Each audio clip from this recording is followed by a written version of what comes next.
मेरे ऐसे बाल हुए, इतना मारा पीटा है मुझे। मेरा बच्चा 1 साल पहले गया है, तब से हमें नोच।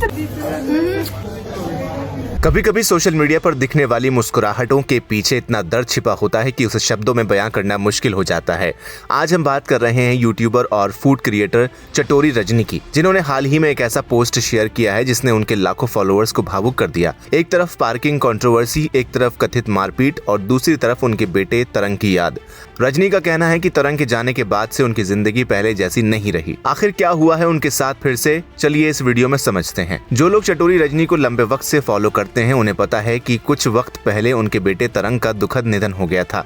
उस घटना ने पूरे इंटरनेट को झकझोर कर रख दिया था, लेकिन किसी भी माता पिता के लिए असली संघर्ष उसके बाद शुरू हो जाता है। बाहर की दुनिया धीरे धीरे आगे बढ़ जाती है, लेकिन माँ बाप का दर्द वहीं रुक जाता है। रजनी ने अपनी हालिया स्टोरी में इशारा किया कि तरंग के बाद उनकी जिंदगी जैसे खत्म हो गई है। ये सिर्फ एक सेंटेंस नहीं था, बल्कि शायद एक माँ के अंदर जमा दर्द की आवाज थी। अब आते हैं उस कंट्रोवर्सी पर जिसने इस पूरे मामले को और गंभीर बना दिया। रजनी का दावा है कि उनकी सोसाइटी में उनकी पार्किंग पर कब्जा किया गया। उन्होंने बताया कि उन्होंने RWA और रिलेटेड अधिकारियों के पास शिकायतें दी हैं, कानूनी रास्ता अपनाया, लेकिन उनका कहना है कि समस्या का समाधान नहीं हुआ। उनके मुताबिक वो लड़ाई नहीं करना चाहते थे, बल्कि नियम और कानून के जरिए मामला सुलझाना चाहते थे। रजनी के मुताबिक हालात तब बिगड़े जब उनकी कार को कथित तौर पर पार्किंग से हटाया गया। जब वो और उनके पति स्थिति देखने पहुंचे तब एक महिला के साथ विवाद हुआ। रजनी का आरोप है कि उस महिला ने उनके बाल खींचे और उन पर हमला किया। उन्होंने कहा कि उन्होंने सिर्फ सेल्फ डिफेंस में अपना जवाब दिया। मेरे ऐसे बाल हुए, इतना मारा पीटा है मुझे। मेरा बच्चा 1 साल पहले गया है, तब से हमें नोच। देखा आप लोगों ने, जो सीधे लोग होते हैं, जो तरीके से काम करते हैं, कैसे परेशान किया जाता है। पहले तो हमारी पार्किंग में एनरोचमेंट कर लिया। हम ऐसी सोसाइटी में रहते हैं जहां किसी का कोई मतलब मान ईमान नहीं है, MC कोई काम की नहीं है, सब मिले हुए हैं। हमारी पार्किंग की एनरोचमेंट कर ली, हमने RWA में कंप्लेन दी है, हमने लीगल केस के लिए अप्लाई किया है। हम तरीके से जा रहे हैं, हम किसी से लड़ने नहीं जा रहे। हमने हमारी गाड़ी हमारी पार्किंग में खड़ी की, हैंडल ब्रेक और लॉक के साथ। रातों रात उसे खोल के आगे कर दिया गया है, अपनी गाड़ी पीछे खड़ी कर दी है। जब मैं और संगीत नीचे देखने गए तो जिसने ये किया वो नहीं, पर तीसरी कोई औरत आके संगीत पे हाथ उठाने आ रही है, लड़ने आ रही है। बीवी होके आप कितना बर्दाश्त करोगे? मेरे हस्बैंड इतने सीधे, वो पीछे जा रहे हैं कि भाई, और बोल रहे हैं मुझे आपसे कोई बात नहीं करनी, हमें आपसे कोई लेना देना नहीं है। मैं उसे बोल रही हूँ हमें तुमसे बात नहीं करनी, पर वो घुस घुस के संगीत के ऐसे हाथ उठा रही है। तो कितने दिन कोई बीवी बर्दाश्त, कितनी देर बर्दाश्त करती मैं फिर भाग के गई और मैंने कहा दूर हटो और दूर से बात करिए, हाथ उठा के दिखा मत।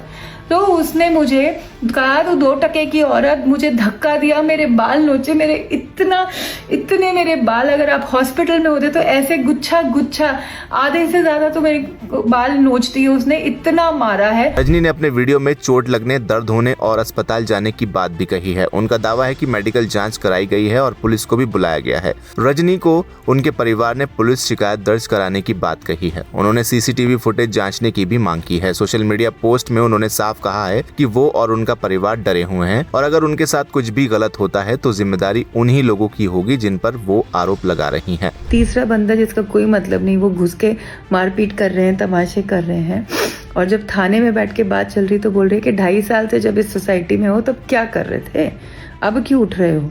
नहीं सर, 2.5 साल से हम पेपर वर्क कर रहे हैं, प्रेसिडेंट को, RCS को लिख रहे हैं, कोशिश कर रहे हैं। और कल, यानी कि जब मैंने कहा आज 17 जून मेरे बेटे को गए एग्जैक्टली 14 महीने हो गए, हम इस चीज़ को छोड़ के जीने की कोशिश कर रहे हैं। तो शी इज टेलिंग पुलिस के सामने और सबके सामने बेटे के जाने का फ़ायदा उठा रही है। इसमें क्या फ़ायदा उठाया हमने? हर जगह मेरे बेटे को क्यों खींच के लाते हैं लोग? जो ग्रीविंग पेरेंट्स हैं, मतलब वो जिए ना, वो कुछ ना करे, वो बस फायदा उठा रहे दुनिया का। जैसे ये पोस्ट सामने आई है सोशल मीडिया दो हिस्सों में बट गया। कुछ लोग रजनी के सपोर्ट में उतर आए।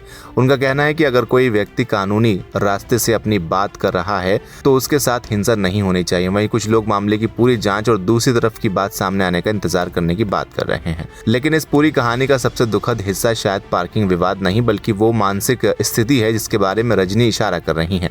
एक माँ जिसने अपना बेटा खोया और अब खुद को लगातार संघर्षों के बीच पाती हैं। जब कोई इंसान बार बार कहने लगे कि उसकी जिंदगी पहले जैसी नहीं रही तो ये सिर्फ एक सोशल मीडिया पोस्ट नहीं होती, ये मदद, सहारे और समझ की जरूरत का संकेत भी हो सकता है।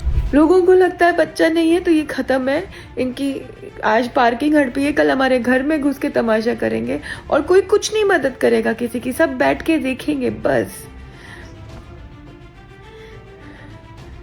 क्या फायदा उठाया मैं और मेरे हस्बैंड कोशिश कर रहे हैं हम कैसे तैसे एक दूसरे के लिए जिए।